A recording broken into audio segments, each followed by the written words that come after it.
জয় হিন্দ বন্ধুরা। আজকে SSC GD নিয়ে আরও একটি ইম্পর্টেন্ট ভিডিও নিয়ে চলে এলাম তোমাদের সামনে। কারণ তোমরা একটা বিষয় লক্ষ্য করেছো যে নতুন করে আবার কিছু কিছু জায়গায় এক্সাম হচ্ছে। সেই এক্সাম হওয়ার পেছনে কারণ কি, কেন হচ্ছে, সব বিষয় নিয়ে আমি দুটো ভিডিও বানিয়েছি, তোমরা সেই ভিডিও দুটো দেখে নিতে পারো। কিন্তু একটা বিষয় সবথেকে আমাদের পশ্চিমবঙ্গবাসীর কাছে একটা খুশির বিষয়, কারণ আমাদের পশ্চিমবঙ্গের যে কটি সেন্টারে এক্সাম হচ্ছিল সেই সেন্টারে কিন্তু আমাদের এক্সামের কোনো সমস্যা হয়নি। তাই আমাদের যে এক্সাম হয়েছিল সেটাই আমাদের থেকে যাবে। তাই তোমাদের ভয়ের কোনো কারণ নাই। কিন্তু তোমাদের কাছে একটি চর্চিত বিষয় ছিল, যেটি হচ্ছে অ্যানসার কি নিয়ে, সেই অ্যানসার কি কবে বেরোবে, কবে ডেট দিবে। তোমাদের কাছে একটি চিন্তার বিষয় ছিল যে আমাদের কাট অফ কেন এখনও দিচ্ছে না, সময় পেরিয়ে যাচ্ছে। তাও তো কাট অফ না দেওয়ার পেছনে কারণ তোমরা তো সবাই তাহলে বুঝতে পেরে গেছো।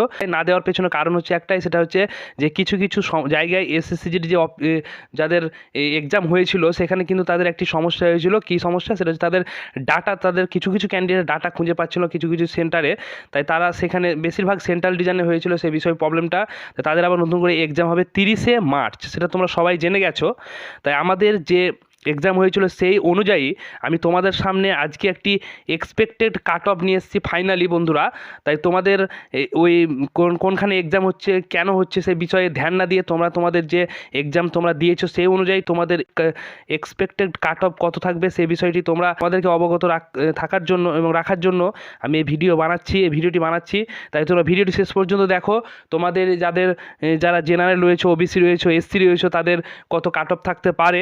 তাই আমি ফুল যে এক্সাম হয়েছিল 2022-এ, 2021-এ, এই বিভিন্ন জায়গা থেকে আমি অ্যানালাইসিস করে তোমাদের একটি cut off expected cut off নিয়ে এসেছি। তাই দুটি কারণ রয়েছে। এই দুটি কারণ কি, যার ফলে এবার কিন্তু তোমাদের কাট অফ কিন্তু কম থাকবে, এবার কিন্তু হাই থাকবে না। তাই তোমাদের কিন্তু এই ভিডিওটি শেষ পর্যন্ত দেখো, তাহলে তোমরা একটা ধারণা পেয়ে যাবে যে কী দুটি কারণ। আমি ভিডিওটি শেষে দুটি কারণ আমি বলে দেবো।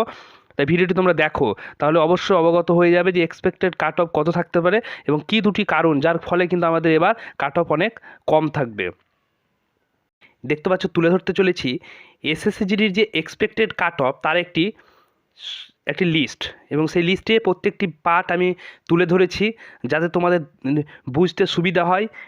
তাই যাই হোক, আমি তোমাদেরকে দেখানোর চেষ্টা করছি যাতে তোমাদের কোনো রকমভাবে সমস্যা না হয়। তো যাই হোক, এবার কিন্তু এক্সপেক্টেড যে কাট অফ তার কিন্তু যে লিস্ট সেটি আমি দেখাচ্ছি। দেখতে পাচ্ছ মেল এবং ফিমেল দুটি বিষয় তোমাদেরকে লক্ষ্য রাখতে হবে। এবার একটি বিষয় যে জেনারেল যারা রয়েছে, এসটি যারা রয়েছে তাদের কিন্তু দুটি ভাগ রয়েছে। একটি হচ্ছে যারা জেনারেল জায়গা থেকে বিলং করো এবং যারা বর্ডার ডিস্ট্রিক্ট এবং বর্ডার এলাকা থেকে বিলং করো, তাদের কিন্তু কাট অফ কিন্তু ডিফারেন্স থাকবে, পার্থক্য থাকবে। তাই সেটাও তোমরা ভালোভাবে লক্ষ্য করবে। দেখতে পাচ্ছ যে জেনারেল জায়গা থেকে যারা বিলং করো, জেনারেল রয়েছে, তাদের মেল থাকবে 100 থেকে 105-এর মধ্যে কাট অফ এবং ফিমেল থাকবে 95 থেকে 100-র মধ্যে তোমাদের কাট অফ থাকবে।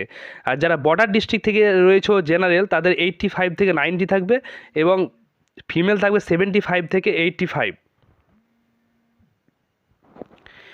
দেখতে পাচ্ছ যারা ইডব্লিউএস রয়েছে, ইডব্লিউএস জেনারেল জায়গা থেকে যারা বিলং করে, তাদের মেল থাকবে 80 থেকে 90, ফিমেল থাকবে 75 থেকে 85। ইডব্লিউএস যারা বর্ডার ডিস্ট্রিক্ট থেকে রয়েছে, তাদের মেল থাকবে 50 থেকে 60, ফিমেল থাকবে 45 থেকে 55। ওবিসি যারা রয়েছে, ওবিসি যারা রয়েছে জেনারেল জায়গা থেকে, তাদের 90 থেকে 100-র মধ্যে থাকবে কাট অফ এবং 85 থেকে 95 থাকবে ফিমেলের জন্য।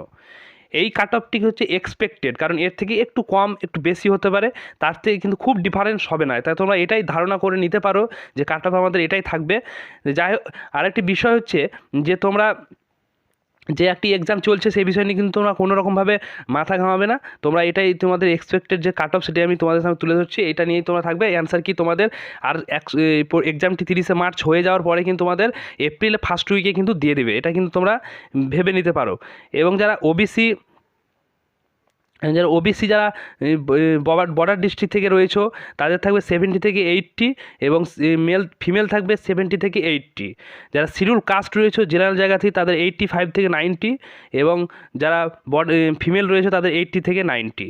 এবং শিডিউল কাস্ট যারা বর্ডার ডিস্ট্রিক্ট থেকে বিলং করো, তাদের 70 থেকে 80 থাকবে, মেল এবং ফিমেল থাকবে 70 থেকে 80, এদের দুটোই সমান থাকবে। এবং শিডিউল ট্রাইব যারা রয়েছে জেনারেল জায়গা থেকে তাদের 95 থেকে 100 মধ্যে থাকবে। এসটি একটু বেশি, কারণ এবার তাদের কাট অফ একটু বেশি হওয়ার চান্স রয়েছে, তাই আমি সেভাবে দিয়েছি। ফিমেল থাকবে 95 থেকে 100। শিডিউল ট্রাইব যারা বর্ডার ডিস্ট্রিক্ট থেকে রয়েছে তাদের 75 থেকে 85 থাকবে, এবং যারা বর্ডার ফিমেল রয়েছে তারা 70 থেকে 80-র মধ্যে থাকবে। তোমাদের একটি বিষয় আমি উল্লেখ করে দিই যে এবার কিন্তু দুটো কারণে কিন্তু কাট অফ খুবই কম থাকবে। সেটা হচ্ছে যে 2022-এ কিন্তু 2022-এ তোমাদের যেটা আমি বললাম যে লাস্টে তোমাদের দুটি কারণ বলবো, সেটি হচ্ছে 2022-এ কিন্তু একটি এজের একটা লেস ছিল, 3 বছরের একটি ছাড় ছিল, সেই অনুযায়ী কিন্তু কাট অফ একটু হাই ছিল। আরেকটি বিষয় হচ্ছে সবথেকে বড় ম্যাটার হচ্ছে যেটা তোমাদের সামনে আমি তুলে ধরেছি, যে অন্য স্টেট থেকে এসে কিন্তু আমাদের ওয়েস্ট বেঙ্গলের সঙ্গে কিন্তু কম্পিটিশান করছিল অন্যান্য স্টেটের ক্যান্ডিডেটরা, তাই আমাদের কাট অফ কিন্তু হাই যাচ্ছিলো। সেই অনুযায়ী তোমরা দেখেছো যে কত 3600 কত জনকে মোটামুটিভাবে তারা বাতিল করে দিয়েছে, তাদেরকে বাতিল করেছে আমাদের যে এই এসএসসি বোর্ড রয়েছে। তাই যাই হোক, তোমরা কিন্তু ভয় করবে না, কারণ তোমাদের কাট অফ কিন্তু এবার একটু এই স্বাভাবিকই থাকবে, খুব হাই যাবে না, কারণ তারা এসে আমাদের এই রাজ্যে কম্পিটিশান করছিল, তাই তোমাদের ভয়ের কোনো কারণ নাই। আমি যেটা তুলে ধরলাম এটাই তোমাদের এক্সপেক্টেড কাট অফ। ভিডিওটি তোমার বন্ধুদের সঙ্গে শেয়ার করে দাও যারা এসএসসিডি ক্যান্ডিডেট রয়েছে ওয়েস্ট বেঙ্গল থেকে বিলং করো। ধন্যবাদ ভিডিওটি শেষ পর্যন্ত দেখার জন্য।